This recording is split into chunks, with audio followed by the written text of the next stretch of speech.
Assalamualaikum warahmatullahi wabarakatuh. Baiklah teman-teman, di sini saya akan menjelaskan materi statistik pendidikan yang diampu oleh Bu Dwi Putri Musdanti SPD MPD, yaitu tentang uji beda rata-rata satu sampel dan uji beda rata-rata dua sampel. Baiklah, pertama saya akan menjelaskan tentang uji beda rata-rata satu sampel. Uji beda rata-rata satu sampel adalah salah satu tes statistik yang dipergunakan untuk menguji kebenaran atau kepalsuan hipotesis yang menyatakan bahwa di antara dua buah min sampel yang diambil secara random dari populasi yang sama, tidak terdapat perbedaan yang signifikan. Uji tes satu sampel juga merupakan salah satu prosedur pengujian statistik inferensial yang digunakan untuk menguji apakah rata-rata dari data yang kita gunakan secara statistik berbeda secara signifikan bila dibandingkan dengan nilai rata-rata yang sudah diketahui berdasarkan asumsi ataupun opini. Karena uji ini hanya melibatkan satu kelompok sampel, kita akan melakukan pengujian nilai rata-rata sampel tersebut terhadap nilai rata-rata pada hipotesis 0. Sederhananya, kita akan menguji nilai rata-rata sampel atau statistik dengan rata-rata populasi atau parameter. Uji tes satu sampel biasa digunakan untuk menguji hal-hal sebagai berikut.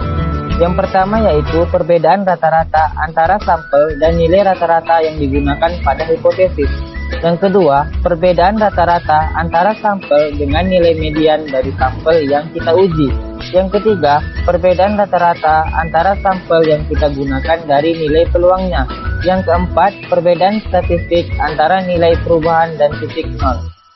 Uji tes satu sampel hanya bisa digunakan untuk membandingkan nilai rata-rata sampel pada satu variabel dengan nilai rata-rata yang sudah ditentukan. Jika Anda ingin membandingkan rata-rata lebih dari satu kelompok, Anda bisa menjalankan uji tes satu sampel independen atau membandingkan rata-rata dari dua kelompok atau ANOVA satu arah untuk membandingkan nilai rata-rata dari dua kelompok atau lebih. Uji tes satu sampel biasanya digunakan untuk jumlah sampel yang kecil, kurang dari 30, atau ketika parameter standar deviasi dari populasi tidak diketahui. Karena kita akan melakukan uji satu sampel atau variabel. Uji tes satu sampel ini tergolong ke dalam analisis univariat. Dalam uji tes satu sampel, uji statistik yang digunakan adalah sebagai berikut. P sama dengan XX bar dikurang mu per SX bar, di mana SX bar sama dengan S per akar N, di mana mu sama dengan rata-rata populasi atau hipotesis yang akan diuji. SX bar rata-rata sampel, N jumlah sampel, S standar deviasi sampel, dan SX bar standar error. Dalam penggunaan uji tes satu sampel, kriteria kondisi data yang harus dipenuhi adalah sebagai berikut. Yang pertama, jenis data yang harus kita gunakan adalah interval atau rasio. Yang kedua, sampel yang terpilih dari populasi harus bersifat random atau acak. Yang ketiga, tidak terdapat data yang bersifat outlier atau ekstrim kiri atau kanan. Yang keempat, varians dari sampel dan populasi bersifat homogen. Dan yang terakhir, data yang kita gunakan harus data yang kuantitatif. Selanjutnya, contoh uji tes satu sampel. Di sini kita akan melakukan pengujian tinggi badan dari 20 siswa SMK berdasarkan literatur terdahulu. Rata-rata ideal tinggi badan siswa SMK adalah 170. Apakah hal ini terbukti secara statistik? Mari kita lakukan pengujian hipotesis uji tes satu sampel. Pertama, yang kita lakukan tentukan hipotesis 0 dan hipotesis alternatif. Hipotesis 0, titik 2, mu 0 sama dengan 170 untuk tinggi badan sampel adalah 170 cm. A1, titik 2, mu 0 tidak sama dengan 170 atau tinggi badan sampel tidak sama dengan 170 cm. Yang kedua, kita tentukan tingkat signifikasi atau alfa dan daerah penolakannya. Alfa sama dengan 0,025% derajat kebebasan, N dikurang 1 sama dengan 19, Karena merupakan uji 2 sampel, maka T0,025.9 sama dengan 2,093020. Daerah penolakannya bisa teman-teman lihat dari gambar yang telah saya lampirkan. Selanjutnya yang ketiga, pengujian dengan statistik uji. T0 sama dengan EX X bar dikurang mu per Fx bar, di mana Fx bar sama dengan S per akar N, Sx bar sama dengan 2,81 per akar 20, Sx, dan didapatkan hasil Sx bar sama dengan 0,63. Selanjutnya T0 sama dengan X bar dikurang mu per Sx bar. T0 sama dengan 171 dikurang 170 per 0,63. Jadi didapatkan hasil T0 sama dengan 1,59. Yang keempat, penentuan apakah T0 berada dalam area penolakan atau tidak. T0 sama dengan 1,59. Daerah penolakannya bisa teman-teman lihat dari gambar yang telah saya lampirkan. Maka selanjutnya didapatkan hasil berdasarkan statistik uji, kita gagal untuk menolak H0. Kesimpulannya, berdasarkan hasil pengujian di atas, bisa kita simpulkan bahwa kita gagal untuk menolak H0, atau bisa kita simpulkan juga bahwa tidak terdapat cukup bukti untuk menolak H0.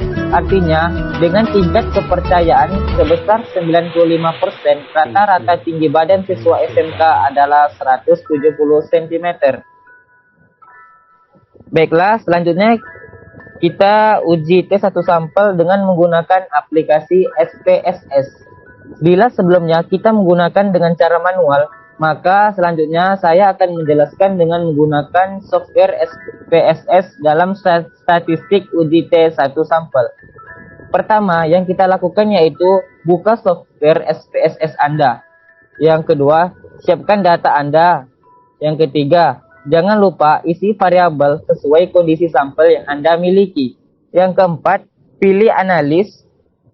Selanjutnya, tekan compare means, dan selanjutnya tekan on sample t-test seperti gambar yang telah saya tampilkan.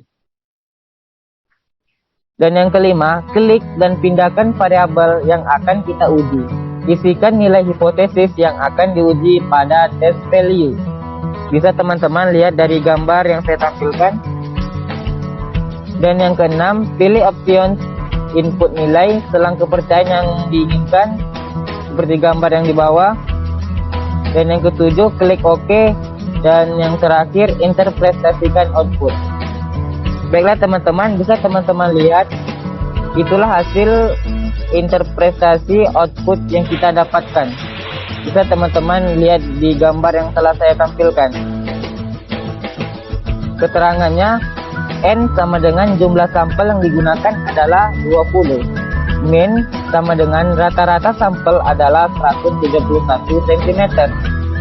Standard deviation sama dengan nilai standar deviasi dari sampel adalah 2,80976. Standar error min sama dengan nilai rata-rata standar error adalah 0,62828. T sama dengan T min value berdasarkan hasil statistik uji adalah 1,592. Derajat kebebasan dari sampel yang kita gunakan adalah 19.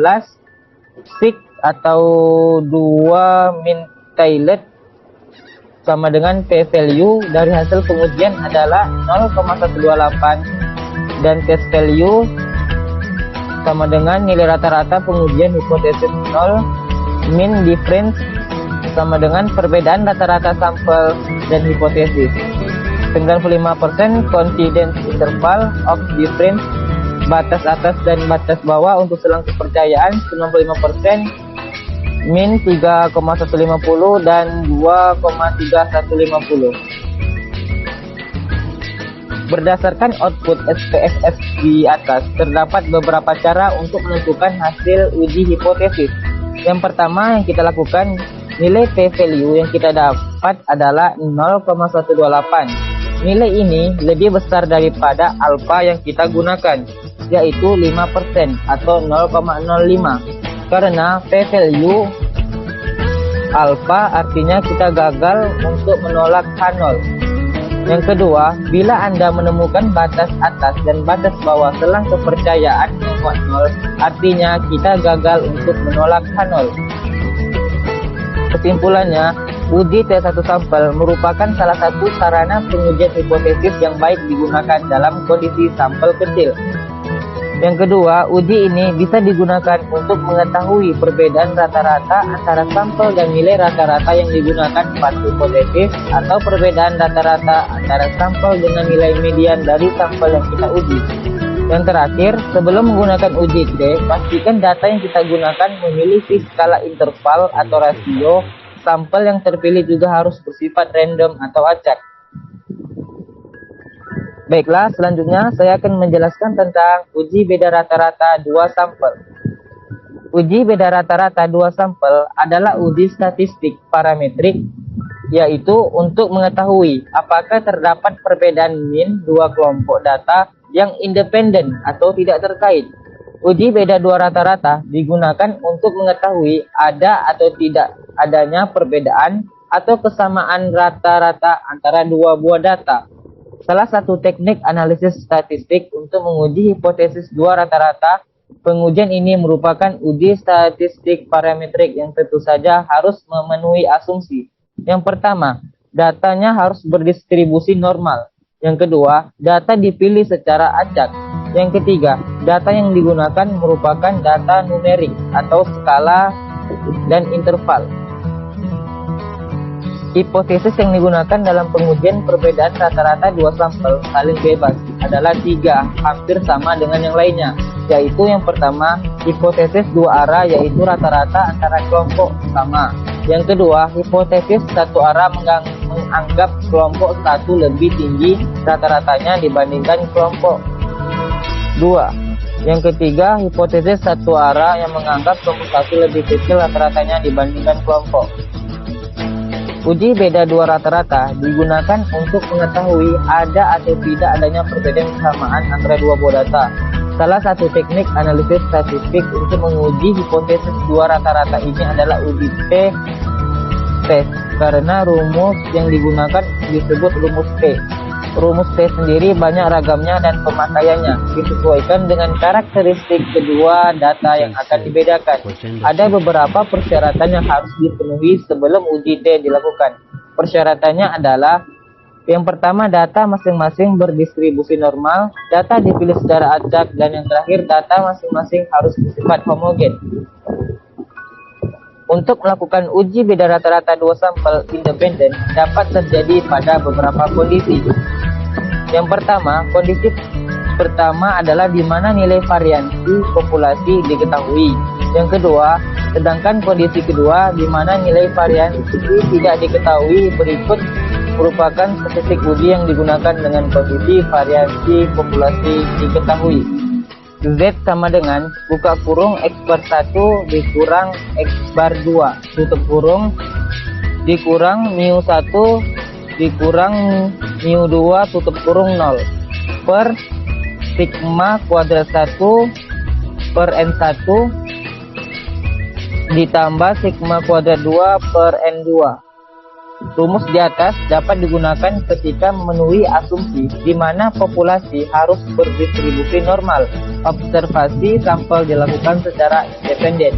Sigma 1 dan sigma 2 diketahui. Kondisi kedua adalah uji beda rata-rata di mana nilai variasi populasi tidak diketahui. Statistik uji yang cocok digunakan adalah nilai T statistik dengan formula sebagai berikut. T sama dengan buka kurung X bar 1 dikurang X bar 2 tutup kurung dikurang mu 1 per mu 2 tutup kurung 0 per X kuadrat P per N1 ditambah X kuadrat P per N2. Contoh kasusnya, seorang guru SMA ingin meneliti pengaruh les tambahan di sekolah terhadap prestasi belajar siswanya untuk mata pelajaran matematika. Dari 20 siswa akan dibagi menjadi 2 kelompok, yaitu mengikuti les tambahan dan tidak mengikuti les tambahan. Setelah selang beberapa bulan, diadakan tes prestasi belajar matematika dan berikut hasil belajarnya. Berikut data yang digunakan. Bisa teman-teman lihat dari gambar yang telah saya tampilkan.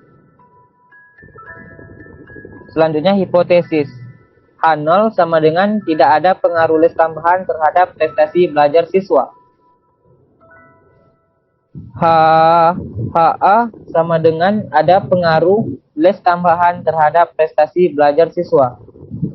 Langkah-langkah mengerjakan uji tes sampel saling bebas dengan SPSS adalah sebagai berikut.